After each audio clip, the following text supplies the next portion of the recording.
Greetings! Is I, Tentus Naravan Dracovin, your Lord and Emperor here at the Dracovin Empire, and welcome. Once again, we are diving back into the world of darkness today, and I hope you're ready. We're taking on another tradition in the world of Mage The Ascension. We're going to learn about them, go over about their rules, setup, history, all that kind of stuff, and it'll be really fun. But of course, if you're joining me live on Twitch, follow would be great. If you don't already aren't followed, hey Twitch, always good to have you here. Thank you for joining. You're going to be over there in the side giving me the comments. For those of you joining me on YouTube, hey YouTube, I also enjoy you being here.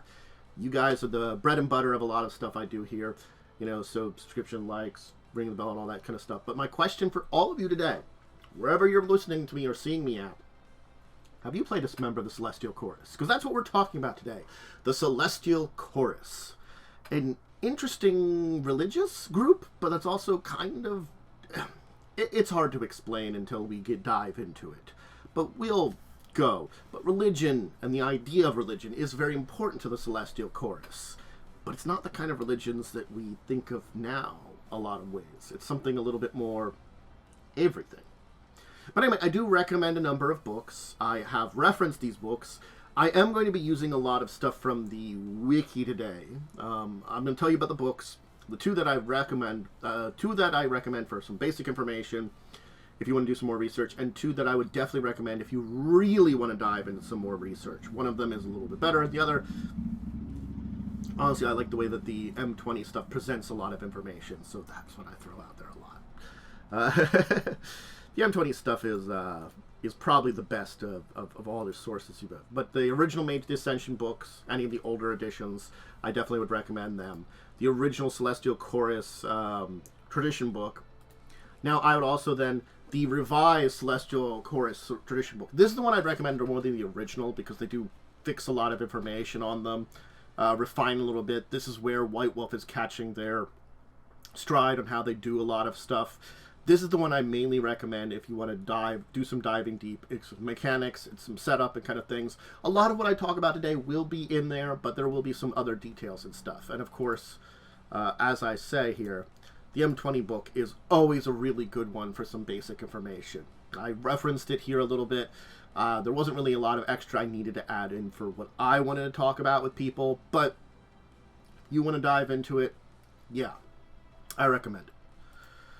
So let's talk about, of course, our good friends here, the Celestial Chorus. And this is their more modern symbol, if you're looking for that.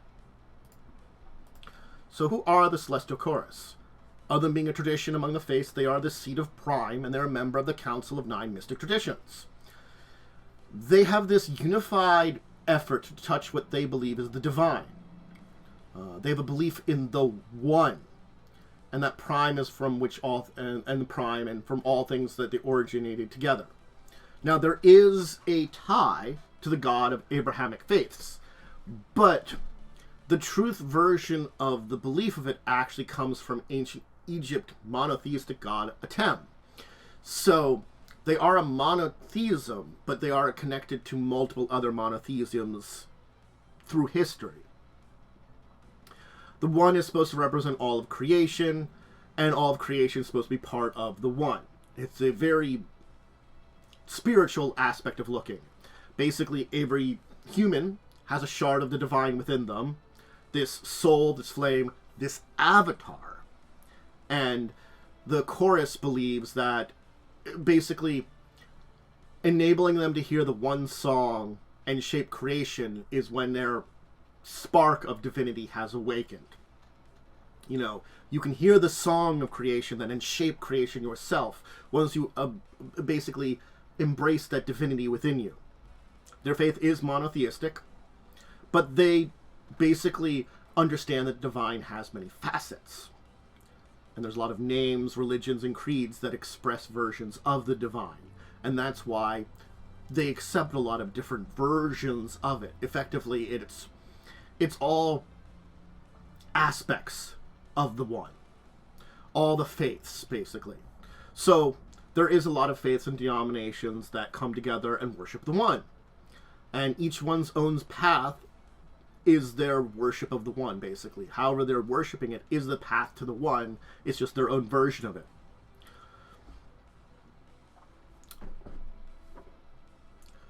It's a very idealistic idea. It hasn't always worked. There have been divisions, compromises, holy wars, martyrs, sacrifices, rejuvenations. A lot of things have happened over the ages when it comes to, well, the Celestial Chorus.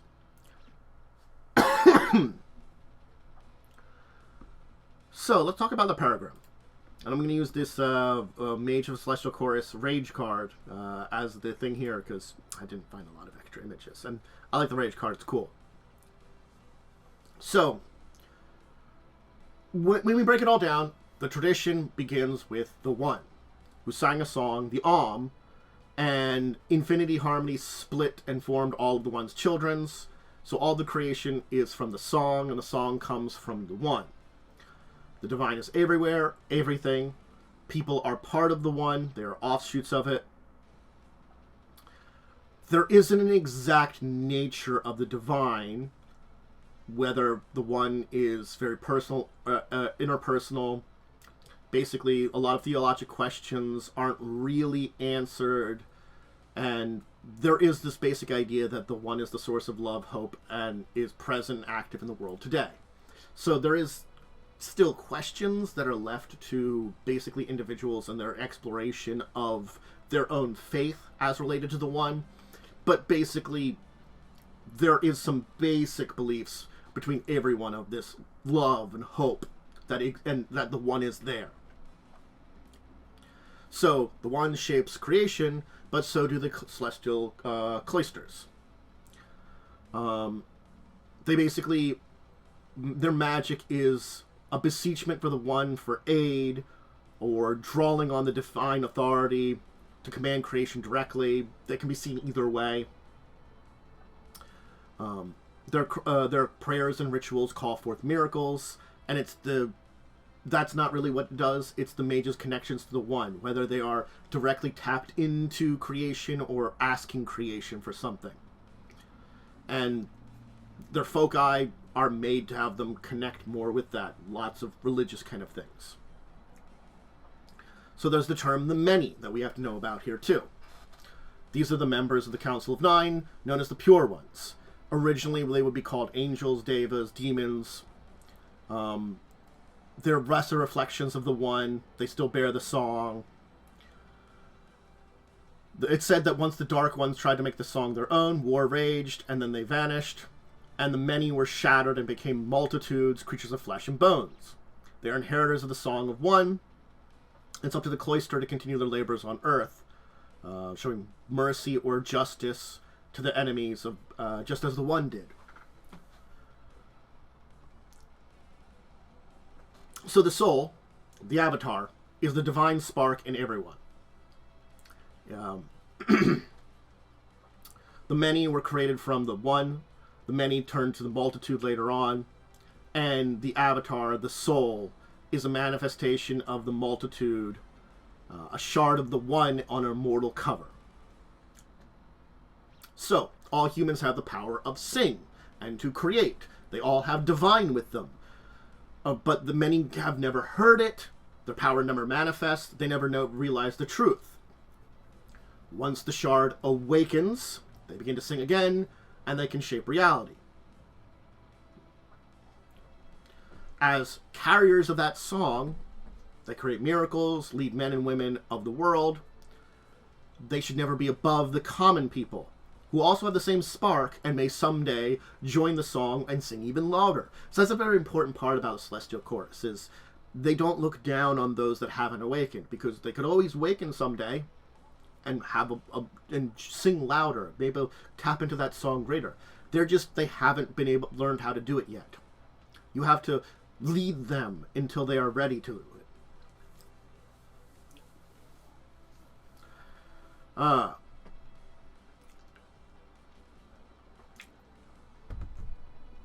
So, there's a lot of different opinions about metempsychosis, reincarnation, something the soul passed through a cycle of life and death to reach ascension.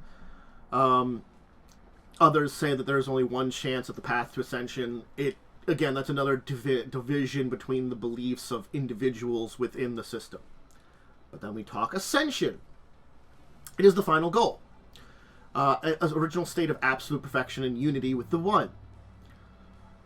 It's more apotheosis than reuniting with the divine, and some reach it by their own, others are guided to it. Basically, the idea is that each member of the congregation should strive to reach that state, and along the way, aid others to reach ascension too. If a choice is made between one or the other, the glory of ascension is absolute, but the solidarity of holding one's path to divine because helping another without a doubt is more virtuous. And members of the chorus believe that those truly virtuous that have stopped their own paths in order to help others go deeper into the path will be rewarded with ascension by the One. Effectively, the idea is it is important to reach ascension, but helping others to do so is much more of a virtuous and more important part of the path. Song, because the idea of singing is very important to their practices. It's the oldest form of channeling the One. Harmony, blessings and curses carry many divine energies. Divinations are performed by interpreting dreams. Drawing people together by simple touches, communal ceremonies. Lovemaking even has been seen as places that bring you closer as you're becoming closer together, closer to the One also. Fasting, self-denial, vows, and sacrifices basically focus each individual towards the One, which can also be something that it has. So religious rituals and symbols of faith are very important in that way. Prayer, much like singing, is another way to manifest belief.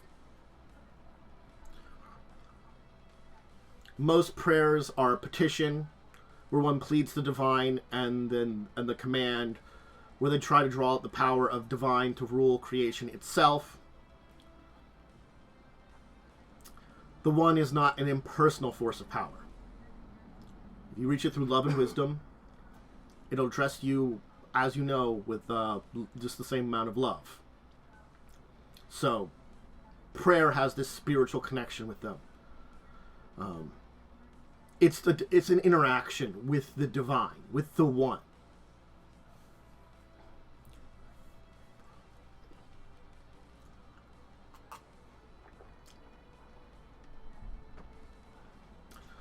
There are many that believe that the One never favors powerful or great. The technocracy may worship size, but the One could be heard in all things, even the small. The infinite and finite kiss each other is a proverb of cloister masters that teach their new pupils. The most finite moment is when the One manifests through physical elements, bringing forth a grounded history of faith for them. The rituals that they have, the sacraments of the singer's ritual, work in two ways. First is a metaphor, where, like Christians or Jews or others, wash themselves to purify their bodies and souls, or sweet smell of incense symbolizes the presence of the One. This is between the connection between the divine and the mundane. The other is, I'm going to butcher this word, synodose. That's like Christians communing with Christ by eating bread and drinking wine, Jews eating matzah to get closer to God. So yeah. But that's the basic paradigms and the ideas of Celestial Chorus. Now this is the tarot card often representing the Celestial Chorus. I decided to use this here for the first couple of ages as we talk about the history of the Celestial Chorus now. So there's 4 ages that they divide up into. And they're according to their own history. The first age is the creation kind of thing. It's a period of time called the Shattering, when one's pure unity was broken. It extends from the dawn of time to about the 2nd millennia before Christian era. The most well-known creation myth of the Celestial Chorus is called the Hymn of the One, which is a composition dating from over 25,000 years ago. And that's even only when it was written. And it's preserved by an isolated sect of Urals. They refer to the One as a feminine force of creation. So in the beginning, the one was alone. She sang a perfect note that filled the void with life. She began to sing more notes, linking them to an entire song little by little. As the song turned bright and pure, it dispelled the void with a burning hymn. Giving life, each note she brought life to the many, as she desired companions. And they sang with her in harmony and praised the All-Singer. They created more worlds, lands, creatures, making the one proud. She sang to the many, and they sang to her in a melodic harmony. But there was a discontent in some hearts that desired their own songs, who lacked beauty, who were filled with discordance, filled with dark emotions.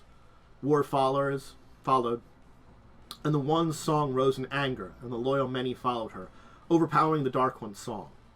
She forgave the rebels and offered them choice to rejoin the song, but they restarted their own songs, and a wrathful one it did too, and the one shattered the distant rebels and exiled to the lesser realms of creation. The ones who wavered, and the faithful, were shattered during this war, and descended to the common world, and the one once silent again. So now we get the shattering's done. That's the creation myth. As time followed, the word came to fill with the multitudes of beings of flesh and frail mortality. The divine shards sleeping within them. Some of them remembered. They were the first awakened ones, the first singers. The members of the chorus, the cloisters, believed their original members and greatest heroes lived and fought during this time.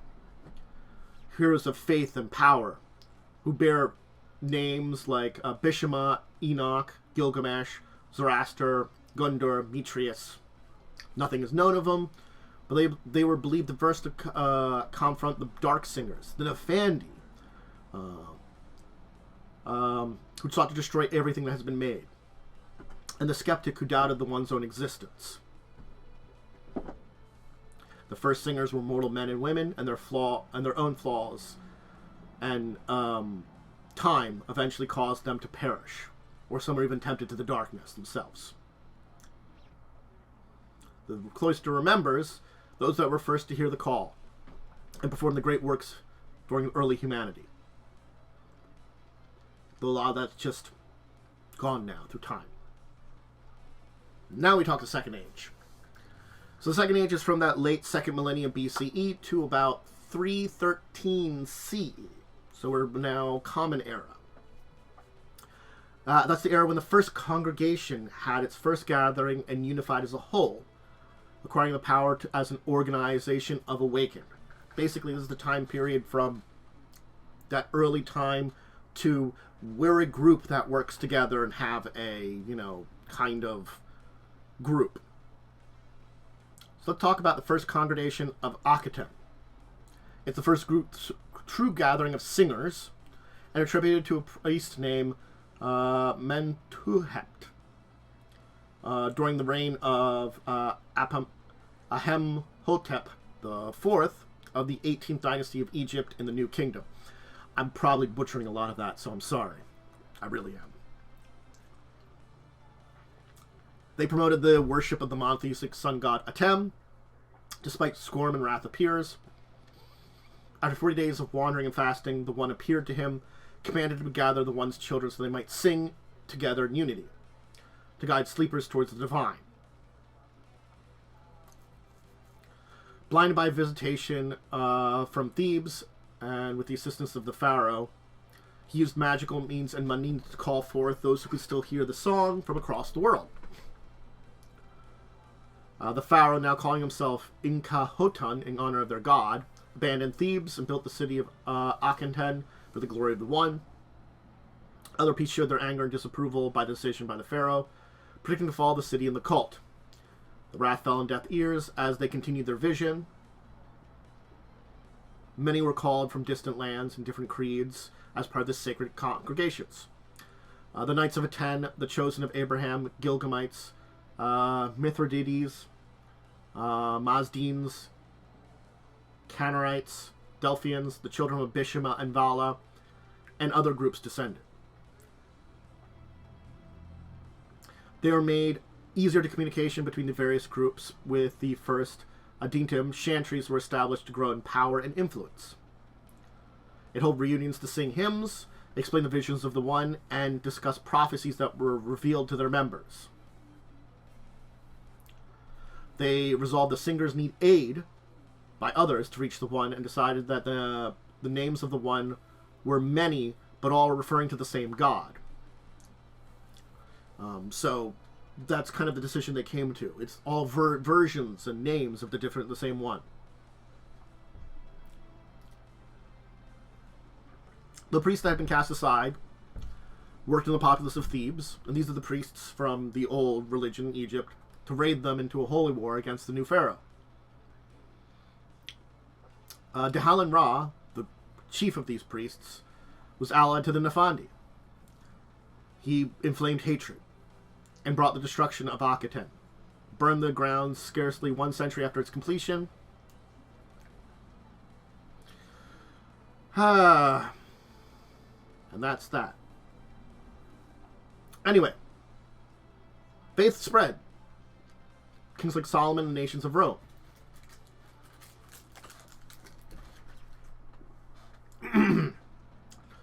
The first ones in Thebes and Memphis were just small influential things. Alexander's empire helped. Athenian, Alexandrian chorus rose in prominence. The chosen of Abraham protected the people of Israel, provided basis of what be Christianism. So this power of the One grew. And as Rome grew in power, the chorus began its ties to Rome until the birth of Christ. Romans filled the Grand Council, and almost all members were Roman. The Roman Empire was seen as the supreme power in the secular world. The Grand Council renamed itself to the Cura, and the High Council would be called the Pontifex Maximum, gaining absolute authority. An expansion of early Christianity, changes of the chorus followed. From the Holy Land, the Messianic voices became a fringe movement. Other cults, the son of Mithras, began a 2nd century of the Common Era, rather between Christianity and Mithraism. It all culminated in the year 312, the Battle of Mivan Bridge. Constantine embraced Christianity and permitted them freedom of worship. So this resulted in a decision for the Celestial Chorus. And by the year 324, the First Council of Nicaea, the Pontiff, the entire Curia, were Christians, making an end of the Second Age. Basically, the Second Age ends when the majority of the chorus and its leadership was Christian.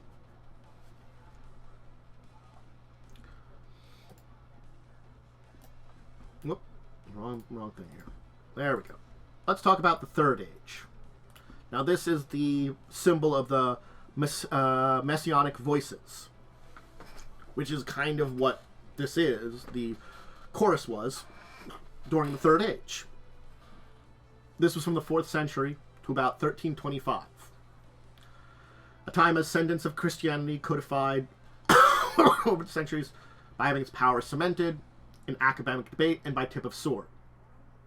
Most of the chorus's greatest accomplishments were made this time, but there was also a lot of arrogance and ignorance that happened during this time too. So we can talk about Charlemagne and the Palpatine Knight.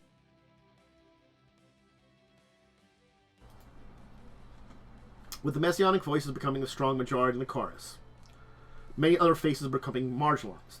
The southern Sons of Mithras and other pagan groups fought valiantly, but were forced to the sidelines or removed from the congregation. Milton's forces popped up and caused strife within the mundane and magical spheres of influence. The Cabal of Pure Thought was born from this, which stressed the need for the unified doctrine over any tolerance of religious diversity.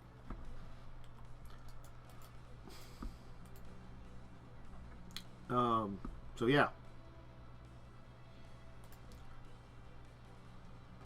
Charlemagne who was one that brought hope for a unified Christian Europe. Even after all Europe fell to his empire, he tried to unify and Christianize the different lands and peoples. The chorus rejoiced in the vision of a new sacred city and believed it coming to fruition. During his reign, around the year 800, a group immigrated from Rome to Aachen, the capital of Charlemagne's empire, to become priest knights in his service. They became known as the Palatine Knights, or simply the Paladins, taking a vow to protect humanity from forces of evil and darkness, inspiring centuries to come. They were warrior mystics loyal to Charlemagne. As the power of the church rose in the Middle East, so did the celestial chorus. But the prominence of Christians within the congregation created deeper schisms with other faiths. The West wanted to gain a theological supremacy over Europe, while the Eastern singers wanted equal status to the first ones, resulting in an East-West schism between the Roman Catholic Church and the Eastern Orthodox Church in Constantinople. The Cabal Pure Thought tried to force a demand to the Byzantine singers to reconsider by arms if needed, but the Curian Pontifex ignored their demands with wisdom, seeing that it was more in common between Rome and Constantinople than some believed. So the sacred city was still at hand, with some degree of variance to be allowed. So there was a schism, but they still remained peaceful. Crusades, on the other hand, were a high point of the Middle Ages for Christianity, for Roman Catholics in particular. It became a rallying point of unity with the Messianic voices. Members of the church gained political power thanks to the Roman Church and used it as many rulers of Europe gained secular gains to their church. Seminary was practiced for ages. Various faiths caused constant friction with the congregation of the chorus. Christian control of the Curia and Pontifex Maximum caused more divisions within the Eastern faiths, shattering the dream of a sacred city, and the chorus not even realizing it. The Crusades turned a new way to marginalize non-Christians within the congregation. Muslim singers and Jewish singers became the enemy in the conflict with the Christian singers and everyone else. The Albinism Crusade was a victory at first for the Cabal Pure Thought, but soon reveals itself as a defeat, as the Cabal was removed from the congregation shortly after it, due to the repercussions of that crusade. Let's come back a century later when the Cabal reemerged in March 25th, 1325 as part of the Order of Reason and began the Inquisition. So yes. And, yep. So, one of their groups caused the crusade, caused problems, got kicked out, brought the Inquisition. Not great.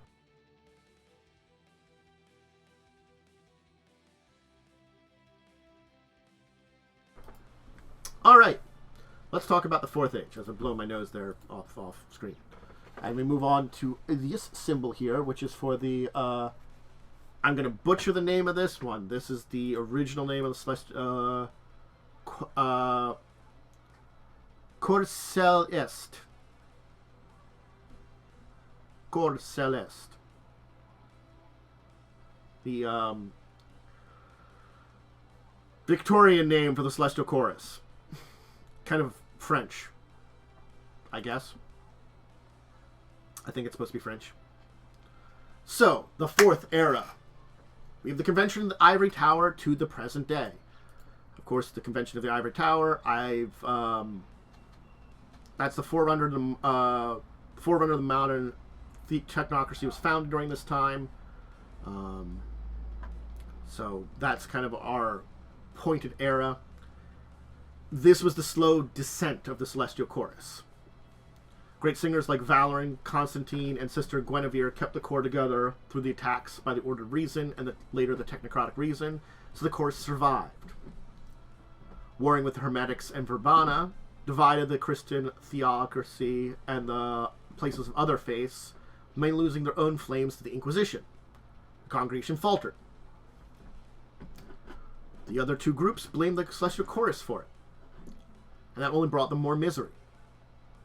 A man named Valerian, the Balan could be a pseudonym here, just may say, inspired the visions from the Archangel Gabriel, that the singers would have leaders capable of rejuvenating, made peace with Hermetics and Verbana, and reconciled the non-Christian voices that were forced out of the Cabal and other conservative movements inside the singers. By 1461, a unified face could be presented to the Council of Nine under the name Chorus Celesti. Celestial Chorus is an ancient name that was rarely used, basically, having reconciled many of the differences between its divided factions and faiths for so long. So basically, this man, this being, this pseudonym, did a really good job of unifying all these voices that had been kind of divided for millennia. Confrontations with the Order of Reasons and the Vivandi strengthened the Swingers' resolve. Though thorough divisions of the Church and awareness of evil wrought by the Inquisition created new troubles. The Protestant Reform grew, and more groups splintered from the Roman Catholic Church. More divisions were born.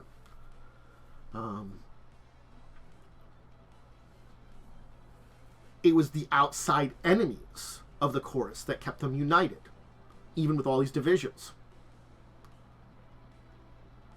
It was during this time that the Celestial Chorus' growing doctrine of acceptance and unified faith made it somewhat heretical to the many religious orders at the time. But the true danger was the steady removal of religion from the lives of people at the hands of order religion. The cloister found their influence getting steadily weaker because of this. English gradually replaced French for the vehicular language of the Western Hemisphere. They renamed themselves, at that point, the Celestial Chorus. By the 20th century, those who squabbled over theology between each other inside the congregation still existed, but they were a minority, because the enemy grew more, and people started to desert the churches and faces became hollow as empty buildings. The singers knew this is not the time for religious differences. The true battle was for the salvation of all and the restoration of hope. Now we get into the more modern times. The War in Heaven, the Week of Nightmares, and the Avatar Storm. This left the Celestial Chorus without traditional leadership when Concordia and their Grand Addendum fell. This meant the appearance of new leaders. The former technocrat Simon Payne, or the monist Aiko Kawaguchi. It meant a reunion with the Templars, with Celestial Chorus, when several dozen of them deserted from the craft and joined the tradition. When the New Horizon Council was formed, Simon Payne was the chosen representation of the congregation. Simon Payne, again, former technocrat, joined with the Celestial Chorus. Interesting one there.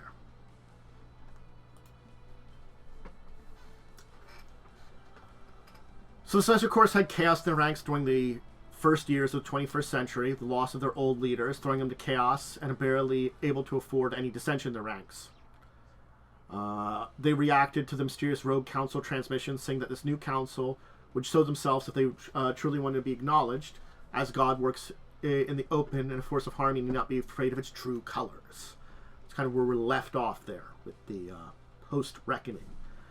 Everything's gone to kind of crap, but they're trying to keep together, and yes, a lot of crazy stuff happened. And we do have an image of our current leader, but we'll get to him in a minute. The Simon Payne.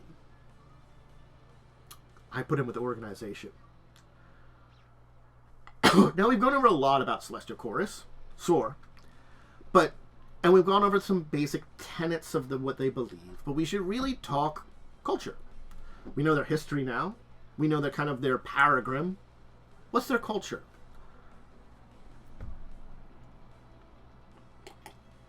Need to take a drink there. So, also I'll blow my nose before we get started on this, so I don't interrupt anything.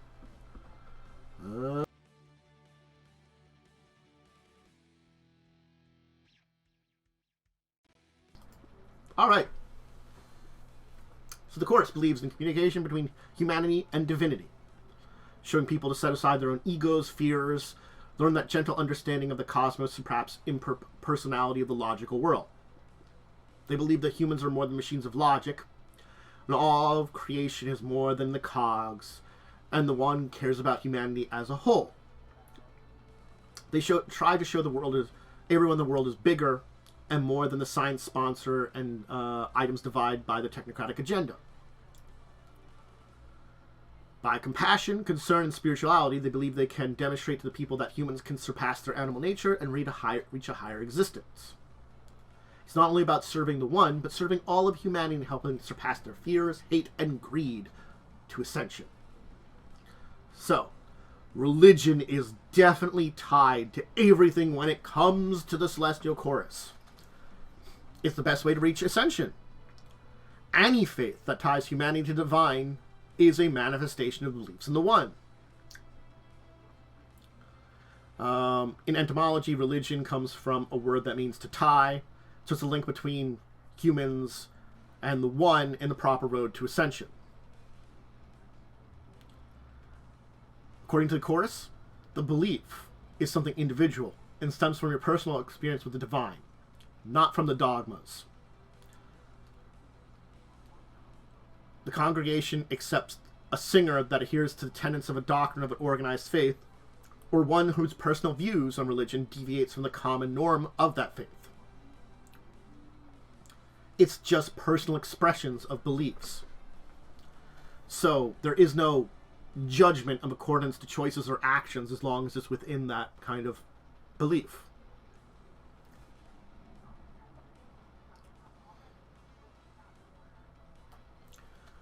The current diversity in the tradition, religiously, is proof that the one can sing in very different ways, that the one can speak to each individually. There are plenty of examples that tie to this to keep in mind. There is a relationship, of course, with the Celestial Chorus and Christianity. It's obvious. There is a misconception that the tradition is exclusively Christian. And there is a predominance of Christian faiths in the organization, especially since the Middle Ages, where the non-Christians were ostracized by the Christian members a lot during that time. But the congregation does have a history in the Indian subcontinent, which means that Hinduism is common within their ranks. It's just that their communication with them was minimal until the age of the Valorant. They have their own hymns and scriptures and use their own voice in the new global chorus as an effort to reduce the Christian hegemony of the tradition. Even Islam and the chorus have identical goals. There's a reduced number of Muslim singers due to the Al-I-Batim playing same role in the Muslim lands that the chorus does also, and the negative effects of the crusade. So Muslim singers are usually converts or are born outside the Middle East. There is a Jewish tradition within the congregation. They were once the most negatively affected by the chorus's history with the Roman Empire.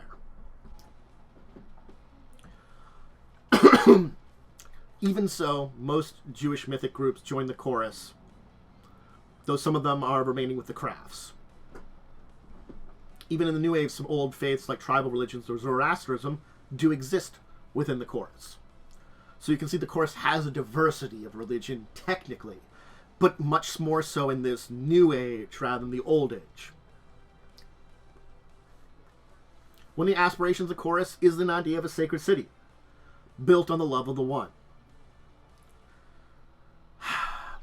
It was broken by the Prometheans and the skeptics, the pettiness and infighting of the chorus, not by them, but by the pettiness and infighting of the chorus itself. So, it wasn't broken by the outside, but by the inside. They still do believe in it, but finding a way to break religious barriers, synchronize all religions into one, a common love of the divine, is very difficult nowadays. Now, they do have the Book of Ages. The The Theophanes, which is the official scripture of the congregation, a compilation of wisdom of all faiths within the chorus that had its first edition in English in 1465. It's a living, ever-growing document, so numerous additions and revisions have made across the long history of the congregation. The original book dates back to the era of Mentup, when disagreed groups of siblings were united into a single congregation. So, yeah. They do have a book of ages, too.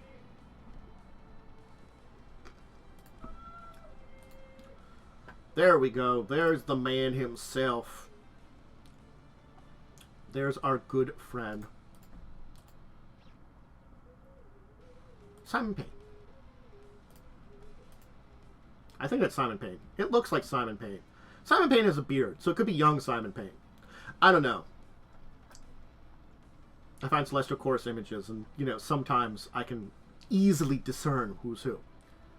So now that we know their culture, we know their history, we know their paragrams, we can talk their organization. How are they organized? Little has changed since the Roman Empire on the way they're organized. It's based on tradition. It has enormous and organized administration.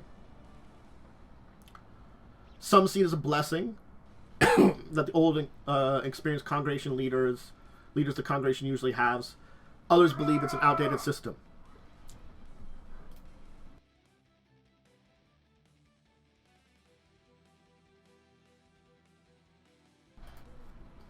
So, there are ranks. The common ranks are the catechum for apprentice, presbyter for the adept, precept for the mentor, and exarch for the master. Let's talk a little bit about some of at least the basic one, the catechum here. The other are other levels. So that's the apprentice. These are the ones in the process of learning to sing. They're the newest members of the chorus, apprentice to more experienced mages, a precept mostly, who instruct them in the ways of the order, a mentor. They are precious to the chorus as their future shepherds, who should be prepared to the noble glows the tradition holds. They look for members within the noble and kind people who look for the best of everyone out there. The recruitment pool has broadened in the last centuries. In the past, the chorus usually searched among priests and members of religious order, but now they look in all branches of societies. They look for activists, missionaries, people who want the better of the human condition. This can only sometimes be determined by communicating with the candidate, looking into their spirituality. It is not needed for them to be religious, but have some sense of the divine. And if she does not, to guide them into spiritual growth, kind of thing. It's that kind of thing. They look for someone that is open, either religious, has a sense of something divine, or is open to be guided in that direction.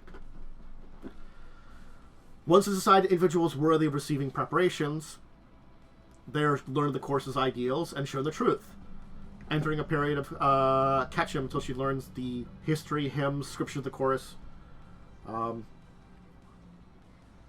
It takes years. Once they're ready, they awaken, if they did not already.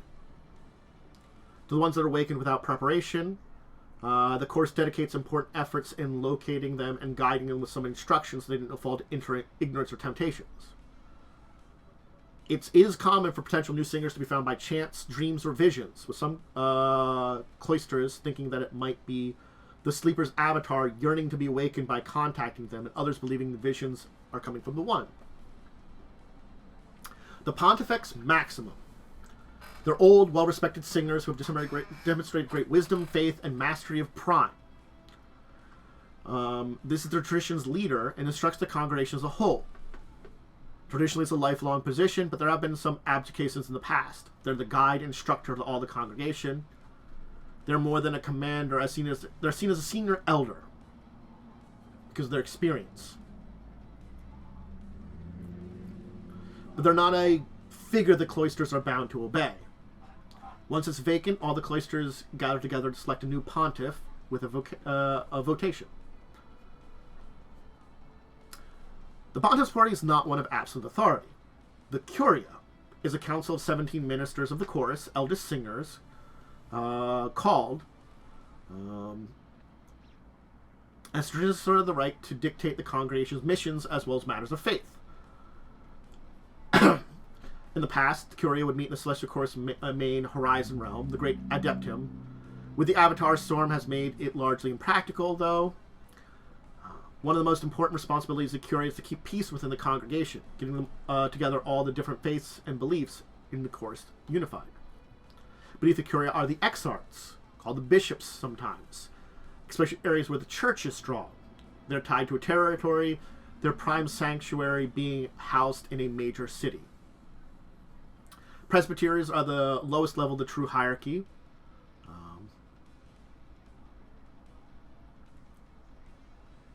Sometimes called priests or elders. They act as a visible face of the order, functioning as local leaders and organizations of the order's activities on a small scale. Let's talk the sects and factions we might want to hear. And here's one of them that we could do of the Templars. The singers have their own characters in the signatures. Some are academics, others healers, others demon hunters. It means that the chorus as a whole recognizes a very big number of factions within its rank. A political affiliation is tied to the influence of the individual can exert the knowledge that they gain. Different approaches to the members can be given to the group to split the doctrinal matter or even internal schisms. Sometimes a singer can be allied to various factions or even move between them. It depends on the faction itself if that's acceptable or not. Some factions ranging from full conspiracies to others being just labels of a disoriented group of mates. So, let's start with the guardian orders of the factions. Then we'll talk the theological orders, and then some other religions that are part of the group, and some other factions too. But the guardian orders, this is the one that has, of course, the Knights Templar here. So the Guardian Orders are the most famous, respected, and dreadful factions of the Celestial Chorus. They keep the faith of the song alive with their actions. Their names are often tarnished due to the mistakes and misjudgments of serving the world's worst crimes of the Crusades and Inquisitions, the burning of heretics and witches. Their guidance and protections are deemed more frequent nowadays, though. They protect innocents at all cost, from threats of both human and supernatural.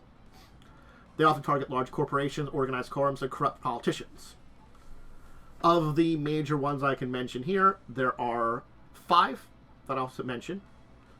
6. The Brothers of St. Christopher, they're Christian males. They often work, travel, and form cabals with women. They're an order dedicated to protecting innocence at all cost, even with those within lifestyles condemned by religious groups. Order of young Christian social activists less than 20 years old. It's an extremely liberal order with a mission to protect humanity. The Shavera Kadisha is a Jewish group which attempts to seek out and help troubled souls and lost spirits, assisting the dead to move on. Taking their name from the people in each synagogue who volunteer to prepare the bodies of the dead for passage. It was founded in the Middle Age, and they firmly committed to doing what they believe is right.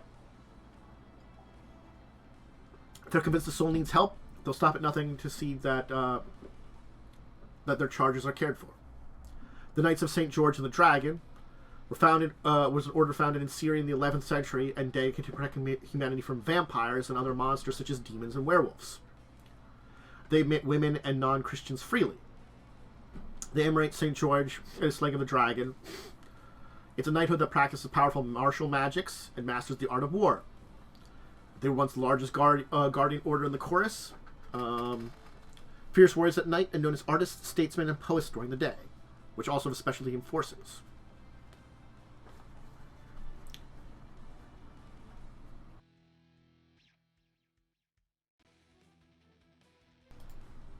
The Order of St. Michael is a religious warrior who practice social vigilantism. They focus on local communities and bringing justice and mercy to those who deserve it. They strive to make the world safe for all people and bring justice and mercy to those that it has been denied. They usually target corrupt governments, corporations, and crime syndicates. Of course, you have then, which symbol I'm showing here, the poor knights of the Temple of Solomon. Often called the Knights Templars, or Templars for short. They're strictly disciplined conspiratorial organization that has remained independent of the traditions for centuries, but a small group of dissidents join the Celestial Chorus. So technically, this group is split in two. You've got the ones that are still independent, and the faction of them that has joined the chorus. So I won't really go into depths about them, because I might talk about them as an individual in an episode at some point in time. They're aware of other singers, and usually reunite in a all-Templar cabals.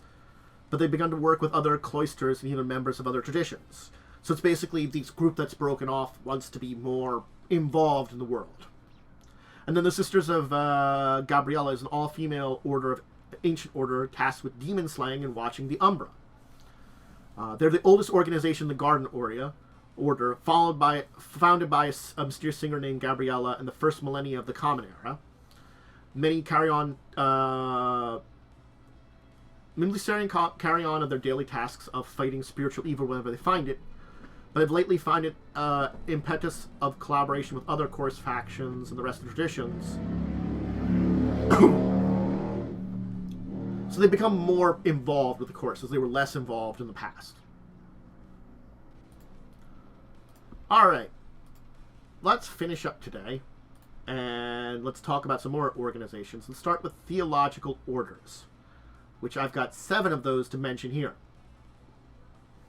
These groups focus more on introspective theology, philosophy, religious orthodoxy. They track from those cloisters who are more in the realm of pure thought, those that dive into thought a lot more.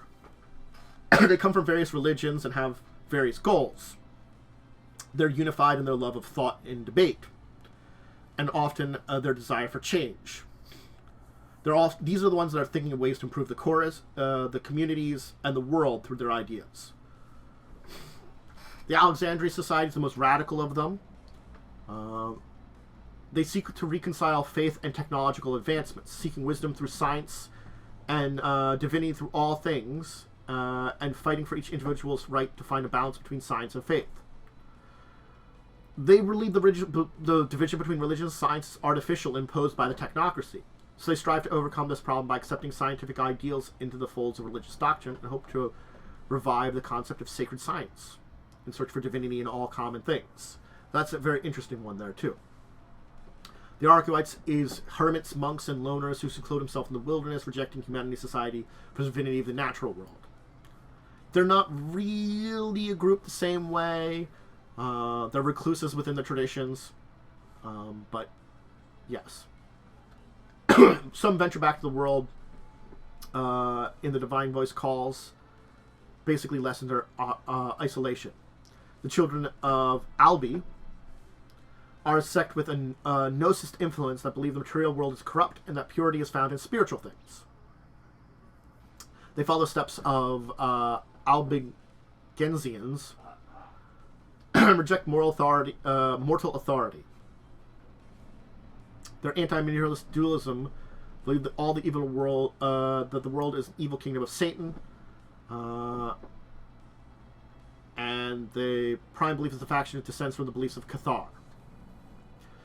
Latitudinarians, oh my god, I'm going to butcher so many of these words, is a movement to revolutionize the chorus and remove the structures century old. Basically, they want to re-visualize the chorus. That the rigid hierarchy has to be radically changed. They want to decentralize leadership and promote more tolerant behavior towards other traditions, too. The monist faction emphasizes the heart of the message. All faiths, all people, all creation are one. Tolerance and open mind are pivotal. The one takes many forms, and only human limitations cause differences in opinions. They believe that world religion should be formed into a syncretic view of a set of beliefs that all people could appreciate. They want to unite all the beliefs in the world. The Nashimites, they believe the battlefield for virtue is the Umbra. And they believe purifying the mortal world. They believe by actively purifying the mortal world, the spiritual world will be healed. A small faction shares some of the Christian Gnostic beliefs with the Children of Albi. They leave the possibility of a true malthestic destiny. For mankind's soul becomes corrupt, so too does the one's fall from purity. The Sepultarians are a variety of unallied sects of highly traditional, structured, conservative dominations of Christianity. It's the most conservative faction of the Chorus. They want to keep the Chorus distinguished from other traditions. They consider technomancers as vile as the technomancy, and feel that other traditions cause the downfall of the sacred paradigm deteriorating. Alright, let's talk other religions. While most of them are Christian churches or Judaism, they're not the entire tradition. There's numerous groups. Hare Krishnas, Hindus, Rastafarians, Sikhs, Mithrans, and others. Hare Krishnas, worshippers of Hindu god Krishna, are relatively new for the West. Their order dates from shortly after the First Grand Council came together. They reject the caste system and polytheism, equating Krishna to the manifestation of the One. They're strict vegetarian, dedicated to non-violence. To the concern of the traditional Hindus, their numbers are growing, and most chorus chantries routinely receive heralds and pilgrims who follow Krishna. Hindus was one of the first non-Judeo-Christian groups to approach Valera, were the Brahmin priests who represent one of the oldest continuing faiths in the world. They kept to themselves, rarely involving themselves in the arguments and traditions. They were the most conservative and opinionated advocates for returning to the old ways, even professing a separation from other traditions like the Ashtics and others. The yogis, in contrast, rejected the caste and are living peacefully spiritual, open-minded. The Jains, peaceful ascetics, they follow the ways of Jainas as spiritual teachers. They hold the precipice that Amis, non-violent, and reverence for all life, going to full lengths to fulfill it, strict diets consisting of foods that can be attained without killing. The Sons of Mithras are small militant factions that embrace the Roman cult of Mithraism. They are soldiers that still some of their soldiers hold grudges against the Chorus for the prosecution of Mithraism by Christianity, but they serve as sole defenders of the Chorus, believing that all have a claim to security in a quest for the divine. They're kind of an underground cult, but they are at least recognized by the modern Chorus. They're a small but ancient group that consider themselves guardians of tradition and military leaders of the congregation. The Rastafarians are a new faith of the Chorus. Some view with suspicion some of the early leaders were proponents of black race superiority, while the Chorus teaches racial equality and tries to end segregation. They believe the one who they call Jah was most recently manifested in the late Ethiopian Emperor Haile Selassie. The emperor himself was a strict Christian. The Skeefs rarely become cloisters, as some of their religious leaders prohibit the working of miracles or giving the blessings of cures. There are rumors that they have connections with Al-Ibatin and some Skeefs in the West. Sikhs. Sikh relationship with the Chorus, although ongoing tensions with the Hindus have kept them from doing so. And the Sufis, I'm probably butchering them, originally tied to the Al-Ibatim.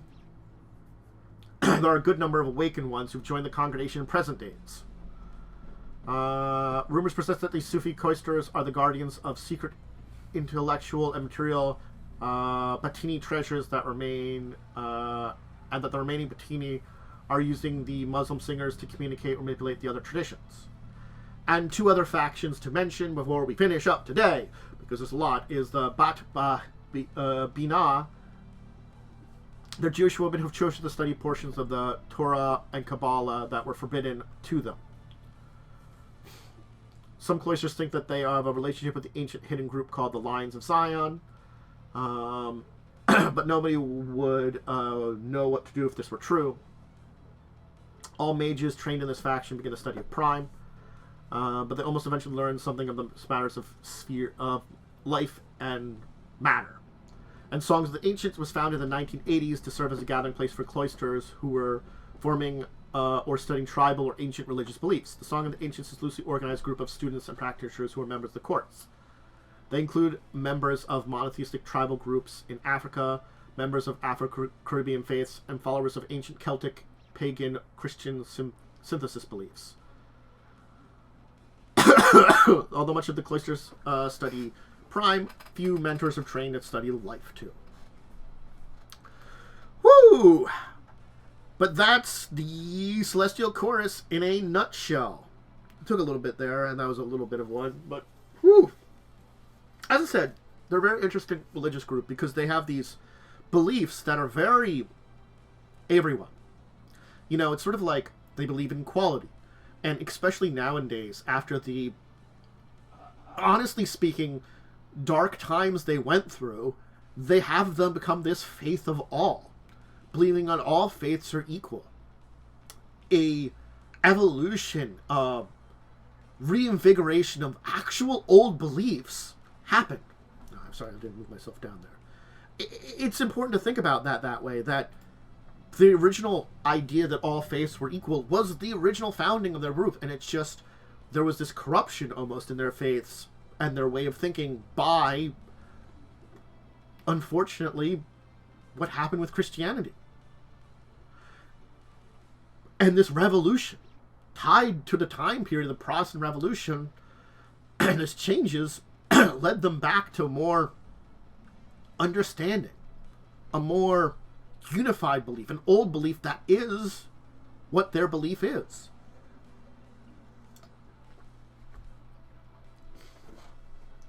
They have an interesting strength because of this.